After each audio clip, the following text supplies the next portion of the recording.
But today I'm wrapping up our series, Working for What? And my prayer and hope through the series has been, hey, no matter what work that you're doing, that this has helped bridge that gap between the work that you're doing and the Christian faith, and that it's hopefully given you a new perspective for your work and seeing how you can partner with God as you do your work, whatever it may be. And today we're just going to take a slightly different track as we wrap this up. And I really just want to present two ideas that are in tension. And what, again, I love so much about the scripture and God is there's so much stuff that's just held in tension. There's no sort of like, how does this work and that work? But it sort of comes together. And the first thing I just want to talk about here is that the scriptures are really clear that we're called to work hard. That we're called to work hard. I don't know if any of you follow Dwayne "The Rock" Johnson on social media, right? But he puts up these posts, and the best posts he puts up are like his cheat day meals, and he has this stack of about 12 pancakes just lathered in all of the stuff, and it's like 29,000 calories. Oh, I've got to eat this, it's my cheat day, and he's going hard. And these cookies that he makes, it's like those things are like bigger than plates, and he chows through them. But what he often puts on his social media is hardest worker in the room. Hardest worker in the room. And he's sort of got this philosophy that whatever room he goes into, he wants to be the hardest worker in the room. So maybe, just maybe, there's a reason why he is who he is and he's done what he's done and achieved all he's achieved, because he's probably been the hardest worker in most rooms that he goes into, right? There's another social media thing, and I might spend too much time on social media, maybe I've got issues, but you've probably seen this too, and there's like a list of like 10 things that you control that will make you thrive in your workplace. And one of them in there is attitude, right? And I love talking about attitude. When we do Camp Survivor here, we love Camp Survivor. And I get to work with the gophers. And one of the things we try and ram into our gophers is this idea that your attitude's an elevator. It's either bringing people up or it's taking people down. And you can control your attitude. And so it says attitude. And there's a whole lot of these things that you can control, your enthusiasm and stuff like this. But one of the ones that's on there is work ethic.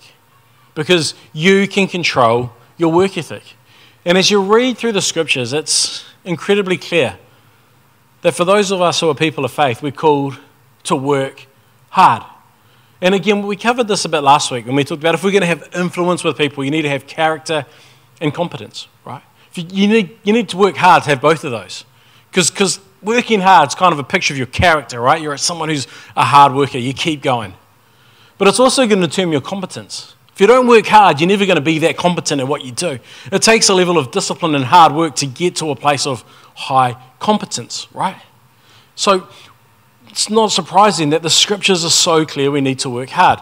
And what I want to do, I'm just going to take you through a whole lot of proverbs that show you the power of working hard.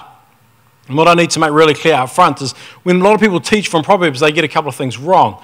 One of the things that people get wrong with Proverbs is they assume that a proverb is a promise from God. A proverb is not a promise from God. What proverbs are, they were sayings that a man called Solomon, who's known as the smartest man who's ever lived, they're kind of like his observations of the world. So as he's watched people in a whole lot of different settings, in a whole lot of different places, he's like, these are just the observations that I've picked up, and these are some proverbs. A mistake that Christians can make is they take what's written in Proverbs and they say that's a promise from God, and so if I do that, then God has to do that. Proverbs aren't written as a promise from God, so please don't make that mistake. And what you'll see, so that means sometimes Proverbs aren't always going to prove to be exactly true, because this is this guy's observation over a whole lot of things, but sometimes there's exceptions, right? But as we read through these Proverbs, some of it you'll be like, yeah, okay, that kind of makes sense to me. Let me take you through some. Proverbs 12. Whoever works his land will have plenty of bread, but he who follows worthless pursuits lacks sense. Well, we've seen that, right? Come on. You know people that have worked hard at what they do at their craft, and they've got a lot. And come on, don't look at anyone right now, but you know someone who's chasing this thing, and then they're chasing that thing, and 2 years later they're chasing this thing, and then there's this other online opportunity I'm going to chase over here, and then there's this thing over here. They're chasing all these different things, and they've got nothing, because they're chasing worthless pursuits. Proverbs 14. In all toil there is profit, but mere talk tends only to poverty. Can't you have seen this, right? You've seen the people who get on and get stuff done and make it happen, and they tend to get paid well. And you've seen the people that are all talk and make the big promises and never actually lift a finger or do anything. They tend to struggle. This is what Solomon's saying, right? We see this when we look at things. I love this next one. Go to the ant, O sluggard. Consider her ways and be wise. Or the woman. This is quite good. You'll appreciate this. Without having any chief, officer, or ruler, she prepares her bread in summer and gathers her food in harvest. How long will you lie there, O sluggard? When will you arise from your sleep? A little slumber, a little folding of the hands to rest, and poverty will come upon you like a robber, and want like an armed man. He says, don't sit around all day. Even an ant doesn't have a boss or a chief or someone lording it over them, making them go to work. They just get up and do what needs to be done. And look at them, they're well taken care of. Be like that. Don't be a sluggard. Proverbs 13. The soul of the sluggard craves and gets nothing, while the soul of the diligent is richly supplied. Be diligent. Don't just sit back and crave and want. Be diligent. Go. Take action. Make it happen. Work hard. Last one here, Proverbs 10. A slack hand causes poverty, but the hand of the diligent makes rich. Solomon's saying there's a clear thing here. If you want to have a lot, work hard. If you want to be in poverty, just take it easy. The scriptures are clear from the beginning to the end that we are called to work hard. In Ecclesiastes, we are told, whatever your hand finds to do, do it with all your might. In Colossians, we're told, whatever you do, whether in word or deed, do it all in the name of the Lord Jesus Christ, giving thanks to God the Father through him. We're called to work hard, to bring our best. And we don't need to explain this too much, right? But maybe just a chance for a little bit of self-reflection. How hard are you working? Only you really know. How hard are you really working? We talked in week 1 of the series about just this phenomenon of quiet quitting, where people are still going to work, but they've quit. They're doing the absolute minimums they can to get by. How can I do the least amount of work to still get my paycheck? And that's all I'm doing. We talked about what a sad existence, right? Imagine that's how you're spending this huge chunk of your life. I'm going to work with the ambition to do as little as possible. I just want to meet minimum standards so I can get my paycheck, so I can go home. You're missing out on purpose. You're missing out on potential. You're missing out on so much if that's what you're adopting. That's just so sad. How hard are you working? Are you willing to show up early? Are you willing to stay late? Are you willing to have those hard conversations that someone needs to have? Are you willing to put the interests of the organization or whatever it is that you're part of ahead of yourself? Are you willing to just actually block off other things sometimes? And if you work in a job that's head-based, and actually do the deep work and the deep thinking that's required of you? Or are you like, I can just get by with some lazy analysis here or whatnot? A little bit of self-evaluation. How hard are you working? This is not a chance for me to beat you up. This is, some of the employers in the room are like smiling, like, yes, come on, I need to bring my staff to this. But how hard are you working? And if you are an employer, just remember, no one's ever going to work as hard as you. Don't expect your employees to work as hard as what you work. There's a reason you're the boss. You get the rewards. They're going to be diligent and they're going to be good, but never expect the exact same drive as maybe what you've got. It's just not right. Just don't assume that of people. Some of them might have it, but just don't assume it of everyone, and you'll never be disappointed. But the scriptures are clear for those of us who are Christians. We might not get everything right. We might lack the relational savvy that's necessary in our job. We might lack some of the ability to inspire those that are around us. We might lack the ability to do that work with that level of detail that others have got so skilled at. But we should be the hardest working people there, because that's what we're called to do. How hard are you working? And the tension is here, because the scriptures are also clear. We're called to rest well. We're called to rest well. If you go right back to Genesis, right, that's where we started this series. God's a worker. He made us in his image. What did God do? God worked for 6 days. What did he do on the seventh day? He rested. He rested, right? He worked hard and then he rested. He established this pattern. 6 days work, 1 day rest. 6 days work, 1 day rest. This was the pattern that God built into humanity. I think it's amazing. When you look at the world in which we live now, we actually still have got a 7-day week. Like, you can just throw this to coincidence, but how does this happen? I'd say it's because there's a God in heaven who orchestrates stuff that we can't understand and does stuff at a detail that just would blow our mind, I think, if we could see it. But that we live in a world that's got this 7-day week. 6 days of work, 1 day of rest.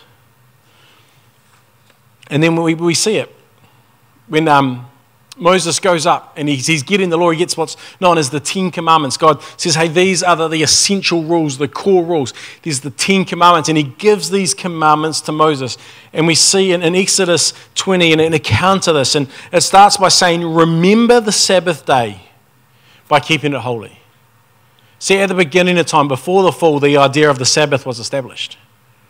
And then God says, hey, Moses, and everyone, remember the Sabbath day by keeping it holy. 6 days you shall labor and do all your work, but the seventh day is the Sabbath to the Lord your God. And then God points him back and reminds him of what took place in Genesis. For in 6 days God made the heavens and the earth, the sea and all that is in them, but he rested on the seventh day. Therefore the Lord blessed the Sabbath day and made it holy. He said, just notice the first word though is remember. I'll tell you why in a sec. But what's also crazy about this is in all the 10 Commandments, only one of them has to do with a spiritual discipline.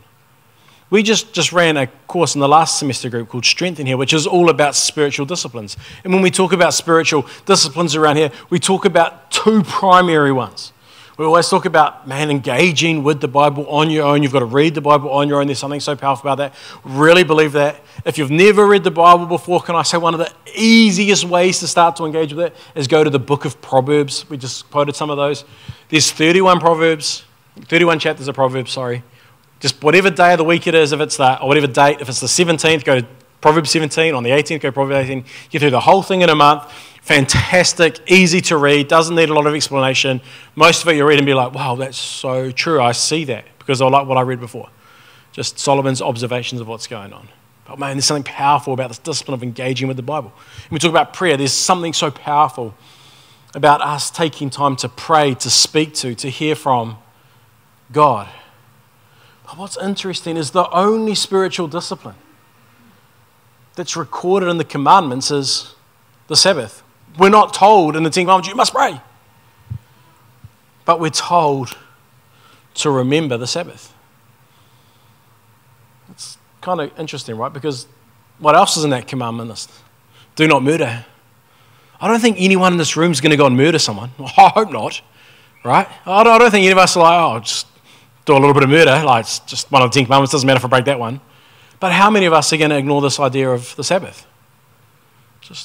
Just a thought, right? Like it's quite powerful.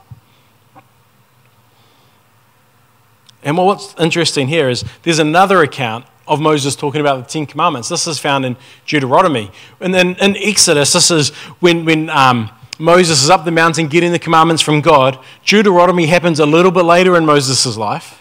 At this point, he's got some of the key people of the community around him. And now he's telling them the commandments and why it's important to obey them. And when he starts this time, he actually changes the words a little bit. Rather than saying, remember the Sabbath day, he says, observe the Sabbath day.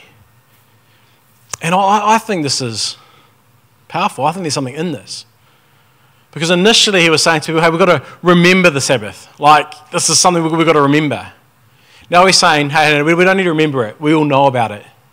But we've actually got to observe it. We've got to put it into practice.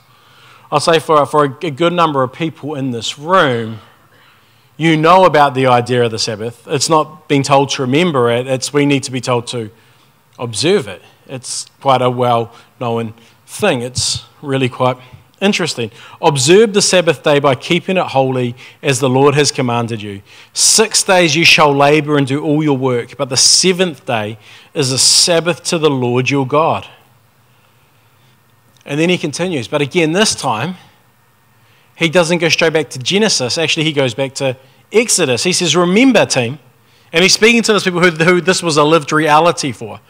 Remember, you were slaves in Egypt, and the Lord your God brought you out of there with a mighty hand and an outstretched arm. Therefore, the Lord your God has commanded you to observe the Sabbath. That's what Moses is saying. Guys, it was not that long ago. We were slaves back in Egypt. And when we were slaves back in Egypt, we had to work tirelessly day after day after day. We weren't given a Sabbath. We weren't given a rest day. We had to get up every morning. We had to make bricks. We had to work with our hands. We got tired. We got just absolutely smashed. There was no way around it. If they tried to stop working, they got beaten, they got whipped, they got hurt. It was forced upon them day after day after day after day. Moses is saying, guys, remember, we used to have to work every day, but because of the power of God, because of his outstretched arm, he took us out of slavery, and now we've got freedom. And in our freedom, let's not get caught up in the same bondage we had back here. We had to work day after day after day. Now we can work for 6 and we can rest for 1. I'd suggest that in our culture today, while we haven't got people standing around us with whips and threatening us, there's no external people coming at us telling us we need to work. There's a lot of internal drivers and motivators that are saying work. I want the status. I want this. I've got to work harder. I've got to put in more hours. I've got to do this. I've got to make it happen. I want more money. I'm not content. I want all this. And there's all these internal drivers that are driving us to work more. And I reckon in some ways what Moses was saying to the Israelite people here is, hey, when we take a day of rest, we're looking back at the system we came out of, and we're just giving it a big to you. We're just saying, hey, this is a big revolution against the system we came out of, because in that system there was no such thing as rest. So every time we take a day of rest, this is us just giving the fist pump to you guys. This is just us being revolutionaries. And I wonder if us actually embracing the Sabbath as individuals, us taking a day where we can rest in the culture in which we live, can be us taking a revolution against Western culture that's just saying work harder, do more, make it happen, pursue this, chase after this, hustle harder. And just take a day of rest. See, this is where the tension is, right? Because on one hand, we're told, work hard. But then we're told, rest well. We should be the hardest workers. But we should also be the best resters. Jesus talked about the Sabbath. See, one day Jesus was out with his disciples and they were walking and the disciples got hungry and Jesus said, look, there's some wheat grain there. Why don't you get that, rub it with your fingers and eat it? And you get some sustenance. And when the Pharisees saw Jesus do this, they said, hang on a minute. It's the Sabbath. You're not allowed to work. You're harvesting the wheat on the Sabbath. What's wrong with you? Other times, they'd test Jesus. They'd send someone to Jesus who was crippled. They'd put someone in front of Jesus who needed healing on the Sabbath. And Jesus, out of compassion for that person, would heal them. And they'd say, oh, Jesus, you're working on the Sabbath. And so Jesus explained himself. And he said the Sabbath was made for man, not man for the Sabbath. He said the Sabbath was there to serve us. The law wasn't there for us to serve it. That man is better off by observing the Sabbath. It is there for our good. It is there for our well-being. It is there to help us thrive and flourish in life. It's a blessing to us, not a burden on us. Jesus says, well, you've created all of these crazy rules around it. But it's the principle of working hard and resting well that's most important. This man came so true to me 5 years ago. We were on a family holiday. We were in Miami. And in Miami, there's a large Jewish community. And so in all the hotels and all the buildings there, you'd go in and they'd have like normal elevators in the lobby to get up to your room. And then around the corner always there'd be one that was called the Shabbat elevator. And Shabbat essentially means Sabbath. And the normal elevators are like normal elevators. You get in, you push, if I want to go to floor number 7, I jump in and push floor 7 and go to it. The Shabbat elevator was there because in the Jewish customs, because they've put all these rules around this, you're not allowed to work. And that means you're not allowed to push the button on an elevator, which is a whole lot less work than walking up 7 flights of stairs. But figure that one out. But so this elevator would just stop at every single floor, like, 1, 2, 3, ding, ding, ding, ding, ding, ding, ding, come back down, ding, ding, ding, ding, ding, ding, ding. Just all day going ding, ding, ding, ding, ding, ding, ding, ding. But what was amazed me, right? The Jewish family would come past. You'd jump on the normal elevator to go to your floor. And then instead of getting in the Shabbat elevator because they saw you get in your own, because they didn't like having to stop at every floor. No one does. We're all impatient people, right? They'd jump in the elevator with you instead of going to the Shabbat one. And then they'd say, do you mind pushing 14 for me? 21, pardon? No. You wanted to, eh? But I was just you're like, hang on a minute, bro. You think it's sin to push that button, so you won't do it, but you're asking me to do it. Are you not complicit in this? Don't worry, bro. I know Jesus. I'm under grace, not under law. We're sweet. I'll push it for you. But look into Jesus. But it was just fascinating, right? And in fact, I read one account that so some people even got to the point where, because there was a rule around, you're not allowed to go on public transport on the Sabbath unless it was over water. So if you had to get on a boat to get across, that's all right because it's going over water. So they'd take a bottle of water everywhere they went on the Sabbath, and they'd get on the bus or the train and they'd put the bottle of water under their seat so they could say that we're over water. And this is the level of rules and detail that the Jewish people come up with, and Jesus is pulling his hair out going, come on, guys. Sabbath's here to serve you. It's here to help you. It's here to bless you, not to be a burden upon you. In the book Subversive Sabbath, it says this, and this is such a good quote. It says, the Sabbath has largely been forgotten by the church, which has uncritically mimicked the rhythms of the industrial and success-obsessed West. The result, our road-weary, exhausted churches have largely failed to integrate Sabbath into their lives as vital elements of Christian discipleship. It is not as though we do not love God. We love God deeply. We just don't know how to sit with God anymore. We have become perhaps the most emotionally exhausted, psychologically overworked, spiritually malnourished people in history. I'll leave you to think, does that ring true for you? God gives us this pattern where we can work hard and we can rest well. 6 days of work, 1 day of rest. 6 days of work, 1 day of rest. One of the biggest challenges I think that we face, and in our society at the moment, is these little computers we put in our pockets, right? And in our phones are just with us all the time. We have this thing, and it's an incredible thing that can work so well in so many spaces and places, the working from home phenomenon. And people now are working from home. And when what that's done is it's really made that line real hard to see between when am I working and when am I at home. And I get it. It's amazing because you don't have to commute, and it means I can be working, and I can go and put some washing on, I can do some work, and I can prepare the meals, I can do some work, and I can go and pick the kids up from school, and I can do some work, and I can mix it up, and it creates so much opportunity, which is fantastic. But has it cost us the ability to see, hey, when am I working and when am I not? And in doing so, we are always working and we're always resting, and we're doing neither well. And we're quasi-working, quasi-resting at all times. And because we're doing that, it's extending out to the 7-day thing where each day of the week doesn't really look that different. Yeah, maybe I've got training on this day, or maybe I've got church on that day, and I've got this on that day and this on that day.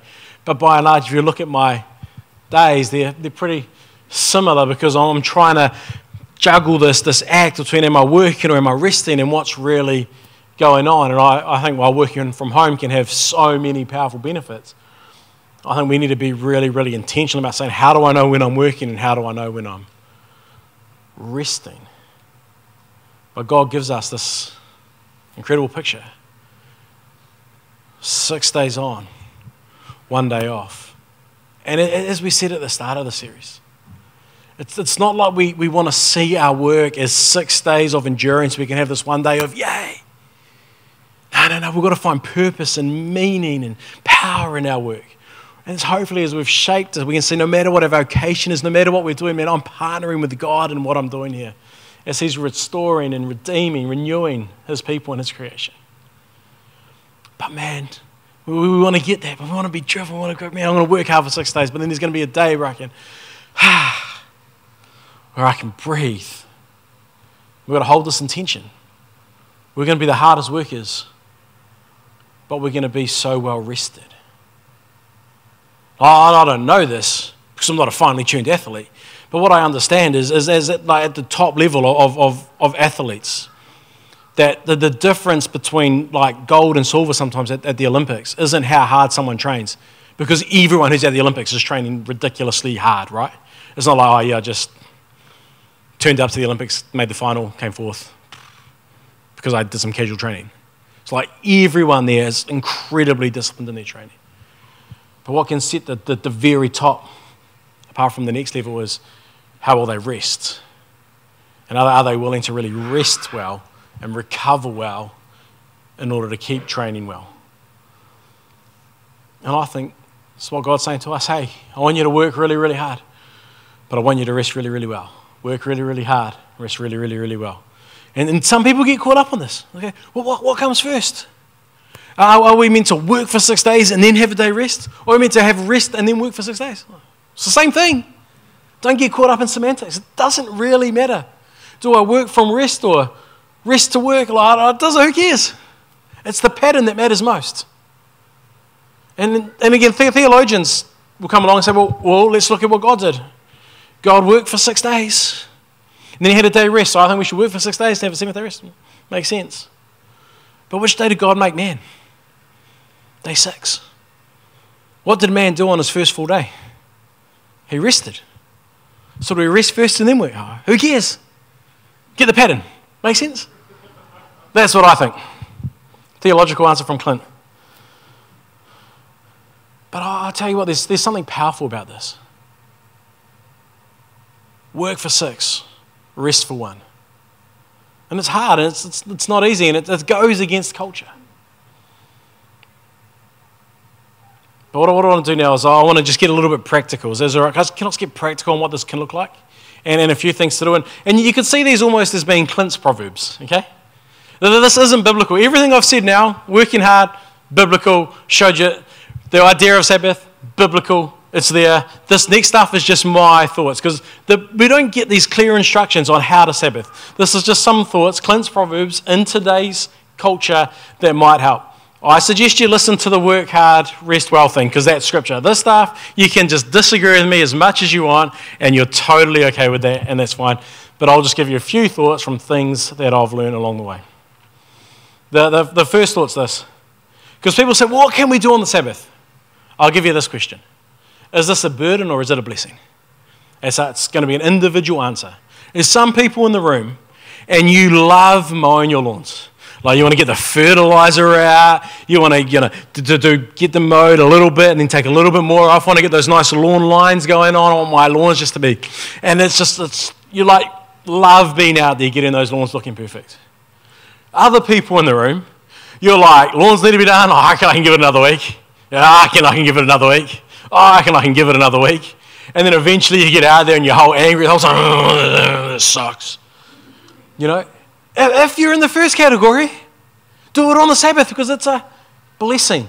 If you're in the second, don't, because it's a burden. Some of you love the idea of inviting people into your home, putting on a really nice meal, having some good friends over, good conversation, good food, some nice drink, hanging out. That's like, man, this is fantastic. This is a blessing. Do that on your Sabbath. Some of you are like, yeah, well, I know I should invite people over and I hate to prepare the food and it's just a drag. Don't do it on your Sabbath because it's a burden. You get the point, right? Don't just do what someone else does. You've got to ask yourself the question, is it a burden or is it a blessing? Second one of my proverbs here is embrace rhythm, not balance. Embrace rhythm, not balance. So much of society and thinking out there says, hey, you've got to have a balanced life. You go on courses, live a balanced life. Your boss is saying, hey, is your life balanced? And there's all this stuff out there. But the problem with balance is really, really difficult. If you think of balance, think of someone walking along a tightrope. You've got to be perfectly balanced or you're falling. Life is too hard to try and stay perfectly balanced at all times. Do you know what happens when you try and balance in life? You're going to fail. Because you're always going to be falling one way or the other and you're going to feel guilty about it. But if we forget balance and embrace rhythm, we find that I just think it's a whole lot easier. There's going to be times where I'm pulled a lot more in this way. That's fine. I've got to be extra focused at work. I've got all this stuff going on. And then there's going to be times where I can come this way and it's going to be a little bit easier. I've got to put a lot more time into maybe some stuff at home or into some friendships or something. But I think if we embrace rhythm rather than balance, life's going to go a whole lot better for you. And you're going to feel a lot less guilty that you're letting someone down. Because when you're pulled one way, you always feel guilty because of this side. When you're pulled this way, you feel guilty because of that side. But you say, hey, rhythm. This is a season where I'm out here. I don't have to feel guilty because it's a season. The problem is when a season is in weeks or months, but it turns into years or decades, then it's not a season, it's a lifestyle. Okay? So don't make that mistake. But I think if we can embrace rhythm, it helps heaps. A really good rhythm that helps me heaps with this whole idea of Sabbath is, a lot of people think when I do Sabbath, it goes from midnight to midnight. So if I'm going to have a Sabbath, it's got to be Friday or Tuesday or Sunday or Saturday, whatever it might be, you know. But what helped me heaps was some study, and it found that the Jewish people, when they were practicing this, they tend to practice it from sundown to sundown. And this was a game changer for me. And so I'll often practice mine. It'll be from a Thursday night through to a Friday night. And so on Thursday, I finish work, I go home, I just don't think about work. Don't open my computer, don't do anything. I just chill out, hang out with the kids, do something fun, whatever that might be, play some Monopoly deal, probably win or lose, which is always embarrassing. And then Friday, get up, take the kids to school, go play some golf, have some fun, pick the kids up from school. But it then means on Friday night, someone goes, oh, cool, I can open my computer again, I can reply to what needs to be replied to, I can re-engage and do some work stuff. And sundown to sundown, I just found work so much easier and better and flows better than trying to do like a calendar day of the week. So maybe that'll help you, maybe it won't. But embrace rhythm. Next proverb here. Use technology. Don't let technology use you. Use technology. Don't let technology use you. This is where I'm going to have a little rant, and you can ignore me, and I'm going to probably offend some people in the room, but this is just me having a rant, and so just bear with me here, right? I'm quite big on this stuff. Use technology, don't let your technology use you. First rant is this. There's a difference between resting and escaping, okay? What I mean by that is there's a difference between actually having a day of rest and doing stuff that's going to help you than sitting down and watching an entire season on Netflix. Come on, most of the people in this room at some stage, we've all probably sat down and watched way too much Netflix thinking, this is relaxing. And we get to the end of it and we're just as tired as we were at the start of it. So some of us, come on, let's just turn the screws a little bit, haven't just binge watched a season, but we've done like 7 seasons because we were late to the party. And like after 90 hours of doing nothing in a very small amount of time, you're more exhausted than you were at the start. Do you want a hack? I'll give you this. This is a hack. I came up with this hack years ago. I'll tell you first about my lunatic daughter. My daughter's a flipping lunatic, one of them. I've got 5 daughters, so I'm not going to name her. But she's a lunatic. This is what she does. She loves watching TV like most young people do. But she doesn't like tension. She doesn't like the surprise of it. So she goes and reads a synopsis of what happens in the entire thing, and then she sits down and watches the show. I'm like, you're a lunatic. Who does that? It's the dumbest thing ever. It's the tension that makes it interesting, right? I don't know about you, but I enjoyed the rugby last night. Australia got the first try. It was a close game for about the first 30 minutes. There was a bit of tension there. Come on. And then all of a sudden, the All Blacks fall, where's the tension gone? It's just not so much fun. What I did, I'm Breaking Bad. Everyone used to watch Breaking Bad. I don't know if you watch Breaking Bad. You're probably too holy to watch something like that, so that's all good. Everyone watched Breaking Bad. I didn't want to watch it because it was like 8 seasons and like 20 episodes. I'm just going to write off like a month of my life if I start this. I'm a real addictive personality, like super addictive. Like, that's just me. I'm just get addicted to stuff so easily. So I read the synopsis, so I never wanted to watch it. So if you're like a normal person, not a lunatic like my kid, that's how you just read what happens. You've got no desire to watch it anymore because you already know what happens. But use technology. So don't fall into the trap of thinking if I just go and watch stuff, that's a blessing. Is it really? Ask, how do you feel at the end of it? Okay? You use technology. Do you know that some of the sharpest minds on the planet today are paid astronomical sums of money to develop apps and content designed to take your attention? And all they want to do is create the stuff so your eyes are focused on their technology. And I'll tell you what, it's not good for us. Some of us, this is where I'm going to offend some people, that's all right, I don't care. Some of us, we've got so many notifications turned on that we're going through our life with a beep, beep, beep, beep, beep, beep, beep, just non-stop, right? Like, I think if you've got notifications turned on, so when New Zealand Herald or stuff put up another article, you're getting notified on your watch, like, you don't need that. It's just a distraction. It's like, most of it's about stuff that doesn't interest you. Right? You got notifications. You're sitting there trying to have a nice, relaxed Saturday afternoon, having some fun with some friends or with your family. You got a notification, comes through to your watch. It's a work email that's coming about some massive thing that's gone wrong that's going to totally redirect and change your entire week. You can't do anything about it until Monday anyway. But no, your whole Sunday's blowing up because you're, ding, stupid watch. Do you know what I mean? You don't need to have all those notifications turned on. So some of us, we've got reactive jobs, right, where we need to react to stuff as it comes through in real time. But do you know what? There's probably 1 or 2 apps that you need notifications turned on for, not 2,900 that you've got on your phone that are just continuously going, use technology. Technology can help you so much. But you've got to ask the question, are you using technology or is technology using you?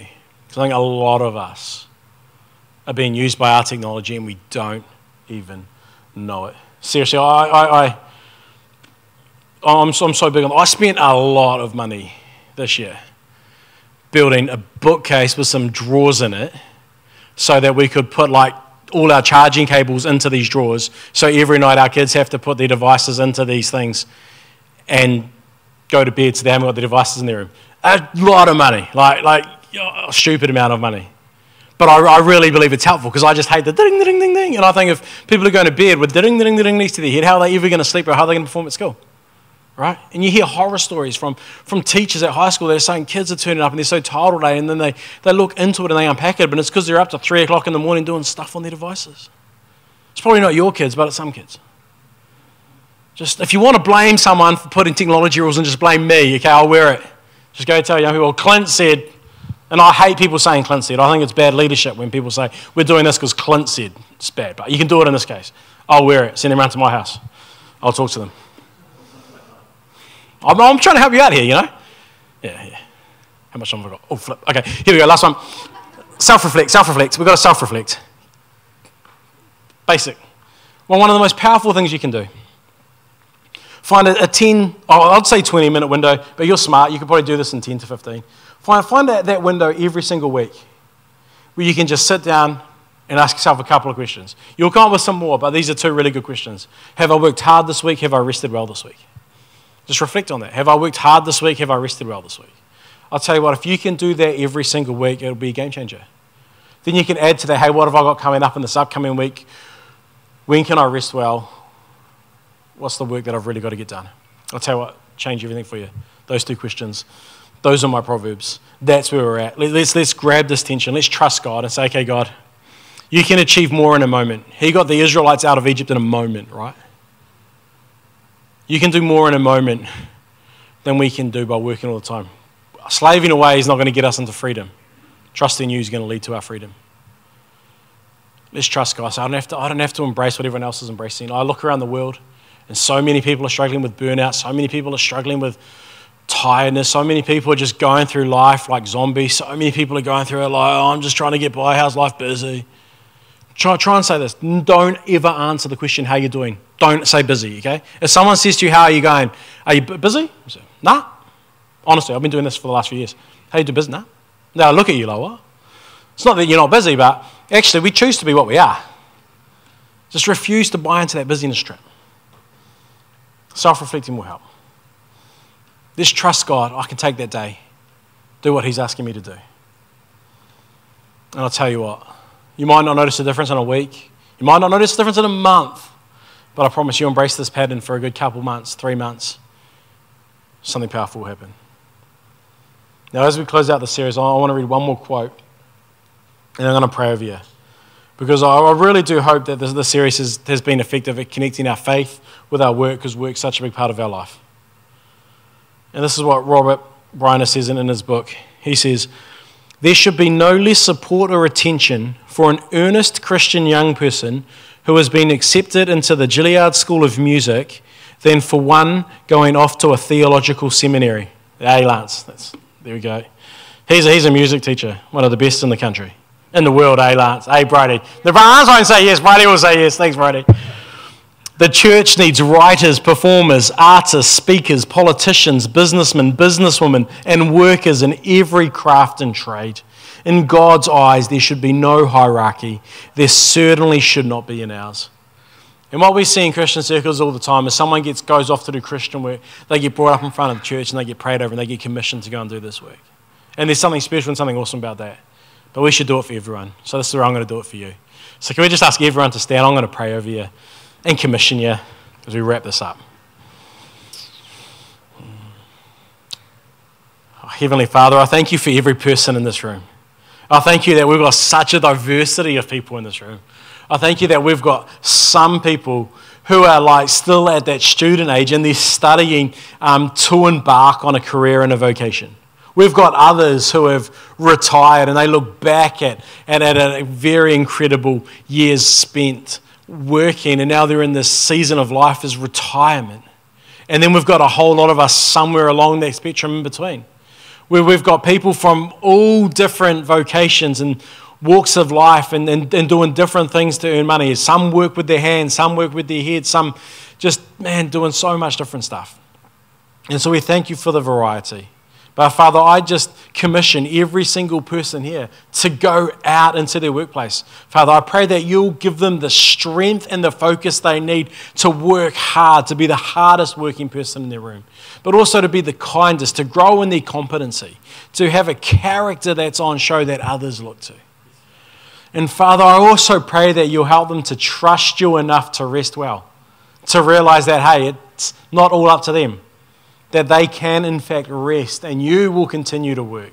And maybe in their resting, you will do more work than they could do in years with their own hands or their own head. So Father, I just ask that you bless every single person as they go into their workspace. Help them to have influence. Help them to work well. Help them to find that place where they can have true purpose and get true satisfaction out of the work that they do. Help none of us to become those quiet quitters, but to always be the ones that are there inspired in what we do. Even if it's work that seems dull at the moment, knowing that working hard today will open up doors for tomorrow. So Father, I just pray for your Spirit to guide, to lead, and help every one of us. In Jesus' name, amen. Amen. Amen.